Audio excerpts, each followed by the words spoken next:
On a quelques joueurs congolais qui commencent à s'exporter du Congo vers l'Europe, notamment pour venir y jouer, et c'est le cas de Faverdi Bongeli qui va peut-être quitter le TP Mazembe pour venir jouer au FC Lucerne, là où il y a déjà Kabwit. On va voir quelles sont les 3 voies pour un joueur congolais pour venir jouer à l'Europe, sachant qu'il y a beaucoup de choses qui sont encore en développement. Bien évidemment, n'étant pas non plus une experte, vous pouvez toujours ajouter des commentaires.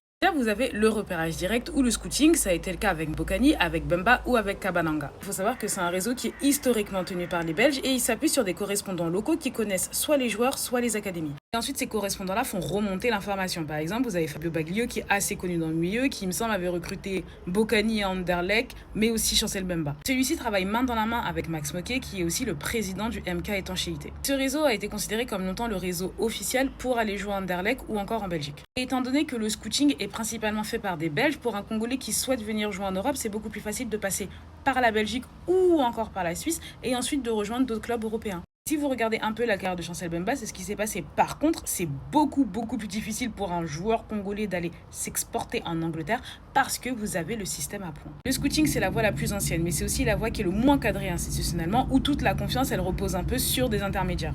C'est vrai que c'est un système qui peut aussi avoir des failles. Vous avez vu certains joueurs congolais qui se sont retrouvés abandonnés en Europe. Vous avez aussi le prêt avec option d'achat et c'est là qu'on a vu des joueurs comme Bolingui qui était au TP Mazembe et qui ont rejoint le Standard de Liège parce qu'à l'époque, Van Buiten, en 2017 il me semble, il avait fait un partenariat entre le TP Mazembe et le Standard de Liège pour que plus de joueurs congolais puissent venir jouer au Standard. Et c'est là qu'on a vu des joueurs comme Bolingui qui sont venus jouer au Standard de Liège. C'est aussi comme ça que Oscar Kabwit a pu passer du TP Mazembe mais lui au FC Luzerne où il est encore aujourd'hui en Suisse. Pour le prêt avec option d'achat, ce qui va se passer, c'est que le prix il va être fixé très bas avant même que le joueur ait pu faire ses preuves en Europe. Donc le club congolais va accepter parce qu'il n'a pas plus de levier de négociation vu que vous n'avez pas beaucoup de clubs européens qui se bousculent pour avoir des joueurs congolais. Mais pour se rattraper, le club va pouvoir mettre une clause de revente à l'intérieur du contrat de son joueur pour dire bah voilà, si tu le vends à tel prix, moi j'aurai un pourcentage dessus. Donc le club congolais va tout miser sur un pourcentage à la revente pour ne pas perdre son joueur à perte. Pourquoi les clubs européens utilisent ce mécanisme? Parce que ça leur permet tout simplement de tester le joueur sans prendre trop de risques. Généralement, c'est des joueurs qui sont découverts grâce à la Ligue des Champions africaine et c'est pour ça que pour les clubs congolais, la jouer c'est très important. Vous avez aussi les circuits académiques, oui, parce qu'il y en a au Congo, notamment Seforbel ou encore Oujana.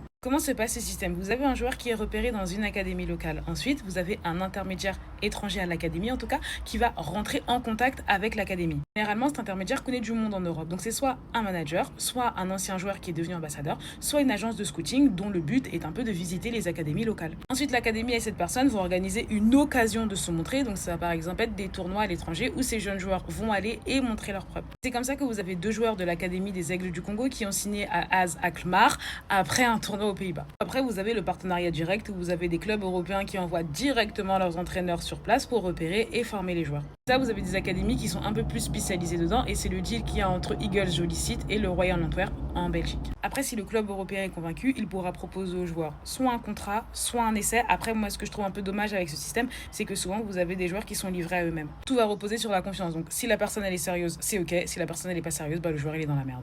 Donc, dans ce schéma-là, c'est une personne qui fait le lien entre l'académie et le club européen, soit via un tournoi, soit une visite sur place. Donc, généralement, là, il fait nuit, c'est un peu les voies qui sont utilisées pour que des joueurs congolais viennent jouer en Europe. Après, maintenant, j'ai lu beaucoup de choses dans mes recherches, j'ai lu beaucoup de choses qui m'ont aussi vraiment énervé et ça, j'en parlerai pas.